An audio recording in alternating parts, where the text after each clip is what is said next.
So let's look at digital addiction and what is actually going on inside of the brain. And I'll just remind you that I'm not against technology. It's the being enslaved by it is really the issue, and then all of the symptoms that follow, such as suicide, self-harm, and things like that. So what is going on the inside of the brain?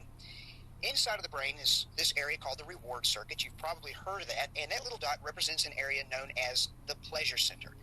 And it doesn't matter what we are doing. It could be having a cup of coffee. It could be enjoying a webinar like this. If you're enjoying it, that is the area of the brain that receives a neurotransmitter called dopamine, and you get these little squirts, and there's nothing wrong with it. You enjoy it. The problem comes is when you get too much of the dopamine. In other words, you stimulate the brain too much, and as those levels rise, things begin to happen. So let's just take a look at that. Inside of that little area known as the nucleus accumbens, the dopamine comes in when you stimulate it through wholesome activities, unwholesome activities, it really doesn't matter. And dopamine floods in there and it gives you your little fix. And if you'll notice, it's lighting up there because on a scan, that's to represent what the scans would show, it lighting up, meaning the activity is increasing. But you'll also notice there's a little wall forming.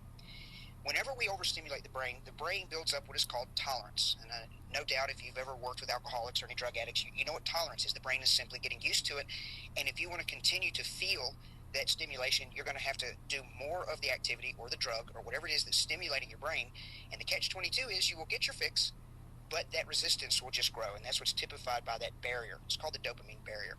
And what the brain is trying to do is defend itself from too much dopamine. So it's pushing it out, and it's trying to send us a message saying, hey, slow down, take a break from this thing, stop, let these levels equalize.